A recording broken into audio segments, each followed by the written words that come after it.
సామెతల గ్రంథం 19వ అధ్యాయం 11వ వచనాన్ని చదువుకుందాం. ఒకని సుబుద్ధి వానికి దీర్ఘశాంతమునిచ్చును, తప్పులు క్షమించుట అట్టి వానికి ఘనతనిచ్చును. దేవునికి స్తోత్రం. రెండవదిగా ఈ సమాజంలో మనం ఘనత పొందాలంటే మనం తప్పులు ఏం చేయాలా? చెప్పాలా? భూతత్వంలో చూడకూడదు. దేవునికి స్తోత్రం. ఎక్కడ తప్పు దొరుకుతుందా అని వెతకూడదు. కొన్నిసార్లు మనకి ఇష్టమైతే ఎంత తప్పు చేసినా కానీ నెత్తినేసేసుకుంటామండి, వెనకేసేసుకుంటాం, ఎవరిని ఏమన్నాం. కానీ కొన్నిసార్లు తప్పు పట్టాలనుకుంటే మాత్రం మనకి ఇష్టం లేని మనుషులను చూసినప్పుడు ఏదైనా నవ్వితే ఎందుకు అలా నవ్వుతున్నావు, ఏడితే ఏడవలసిన అవసరం ఏంటి? మరి ఏం చేయాలా? ఏడకుండా నవ్వకుండా అలాగున్నారనుకోండి, ఏది చెప్పినా ఏం మాట్లాడకుండా నవ్వవు, ఏమను, అలా ఎందుకుంటున్నావు, మరి ఎలా ఉండాలా? పోయిలారా, ఇష్టం కాకపోతే ఇన్ని ప్రశ్నలు వస్తాయి. ఎదటివారు తప్పులను మనం ఎత్తి చూపిస్తూ ఉంటాం. ఈ దేవుని బిడ్డలారా, ఒకటి గుర్తుపెట్టుకో, దేవుడు అంటున్నాడు కదా, తప్పులు క్షమించుట లేరా ఒకని సుబుద్ధి వానికి దీర్ఘశాంతమునిచ్చును, తప్పులు క్షమించుట అట్టి వానికి ఘనతనిచ్చును. దేవునికి స్తోత్రం. తప్పు క్షమిస్తే ఏం కలుగుతుందట? ఘనత కలుగుతుంది. దేవునికి స్తోత్రం. కాబట్టి నువ్వు ఎదటివారికి తప్పును ఏం చేయాలా? క్షమించే మనసు నీకు ఉండాలా. దేవునికి స్తోత్రం. హృదయాన్ని కఠినమై చేసేసుకోకూడదు. ప్రతి దానికి హృదయం కఠినం చేసుకోకూడదు. కఠినం చేసుకోవడానికి మనం లోకస్తులం కాదు, దేవుని ప్రజలైన వారం. ఈరోజు పిల్లరా, మన దోషాలు క్షమించబడాలి అంటే మనం ఇతరుల దోషాలు క్షమించాలా. దేవునికి స్తోత్రం. హల్లెలూయా. పిల్లరా, చూడండి, యేసుప్రభు వారు కూడా పరలోక ప్రార్థనలో చెప్తాడు, మా రుణస్తులను క్షమించి ఉన్న ప్రకారము మా రుణములను క్షమించుము. పిల్లరా, ఇప్పుడు మన రుణాలను దేవుడు క్షమించాలి అంటే మనం ఎదటివారి యొక్క రుణాలని క్షమించాలి. మనకు ఎవరైనా ఇవ్వాలనుకున్న వారిని మనం క్షమిస్తే మనం ఎవరికైతే ఇవ్వాలో వాళ్ళు కూడా మనల్ని ఏం చేస్తారు?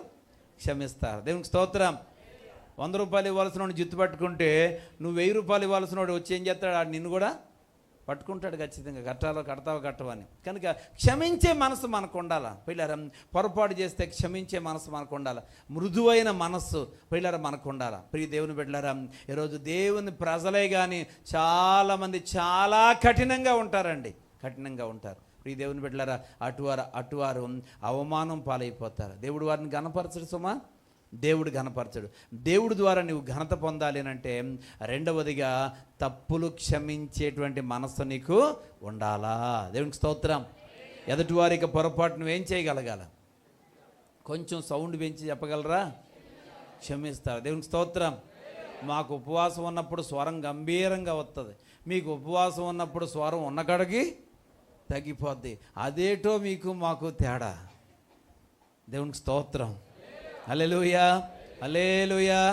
సరే, మంచిది. పిల్లరా, ఇక్కడ చూసినట్లయితే నువ్వు ఎదటివారు తప్పులను ఏం చేయాలా? క్షమించేవారు ఎప్పుడైనా ఇక్కడ తీసుకెళ్ళి అక్కడ తీసుకెళ్ళి ఇక్కడ చెప్తారా? ఎక్కడదక్కడే వదిలేస్తారు. అది సంగతి. దేవునికి స్తోత్రం.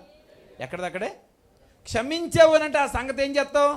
అక్కడ వదిలేస్తావు. క్షమించలేదు అనుకుంటే పలానా వాళ్ళు ఎలాంటి వాళ్ళు తెలుసా, పలానా వాళ్ళు నేనేమన్నారో తెలుసా, ఈ విషయాన్ని పట్టుకెళ్ళి అక్కడ చెప్తావు.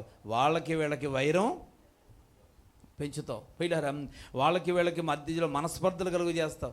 అప్పుడు దాకా మాట్లాడుకుంటారు. పిల్లరా, వాళ్ళు ఏమన్నారు వీళ్ళకి తెలదు, వీళ్ళు ఏమన్నారో వాళ్ళకి తెలదు, కలిసి మాట్లాడుకుంటారు. ఈ లోపల ఎవరో ఒకరు వస్తారు, వచ్చి నిన్ను పలానా ఆమె ఇలాగంది, ఇలాగ పలానాతడు నిన్ను ఇలాగన్నాడు అనగానే నన్ను అలాగన్నారా అని అనుకొని అప్పటి నుంచి మనస్పర్ధలు పెట్టుకొని పిల్లరా ఒకరినొకరు మాట్లాడుకోరు. అలా చేసిన వాళ్ళు ఎవరు? ఈ కొండగాళ్లే. అందుకనే సొలొమోను అంటారు కదా, కొండగాడు లేని ఎడల జగడాలు ఉండవట. దేవునికి స్తోత్రం.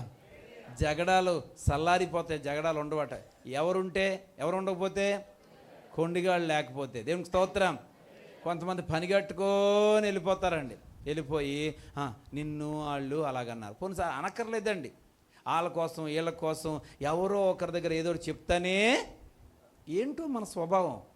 ఇన్ని సంవత్సరాలు అయినా కానీ ఇంకా దైవత్వం రానటువంటి స్వభావం ఈరోజు అనేక మంది దేవుని బిడ్డల్లో ఉంటుంది. పిల్లరా, నిన్ను బట్టి సాతానుడు సంతోషపడుతున్నాడు కానీ దేవుడు సంతోషపడడం లేదు.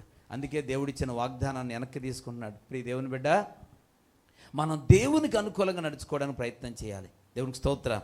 పిల్లలు, అక్కడ ఇశ్రాయేలు ప్రజలు మరి ఏ రకమైన పొరపాట్లు చేశారో ఈనాటి సంఘాలలో ఉన్న అనేక మంది ప్రజలు అదే పొరపాటు చేస్తున్నారు. ప్రియ దేవుని బిడ్డలారా, క్షమించే మనసు మనకుంటే ఖచ్చితంగా మనం ఘనత పొందుతాం. దేవునికి స్తోత్రం. యేసుప్రభు వారు తప్పిపోయిన కుమారుడు కోసం మాట్లాడుతూ తిరిగి వచ్చినప్పుడంట తండ్రి చేర్చుకున్నాడంట. ఇప్పుడు గనుడెవరు? తండ్రి. పరిశుద్ధ గ్రంథంలో గనుడైనటువంటి వారు ఎవరు? తప్పిపోయిన కుమారుడు తిరిగి వస్తే ఆడు గొప్పోడు కాదు, తిరిగి వచ్చిన వాడిని క్షమించి చేర్చుకున్నటువంటి తండ్రి గొప్పోడు. ఇక్కడ దేవునికి స్తోత్రం కలుగును గాక. హల్లెలూయా. తండ్రి స్థానం ఘనమైంది ఇక్కడ. ప్రియ దేవుని బిడ్డలారా, ఈరోజు నీవు నేను ఎలా ఉండాలి అంటే క్షమించేటువంటి మనసు మనకుంటే మనం ఘనపరచబడతాం.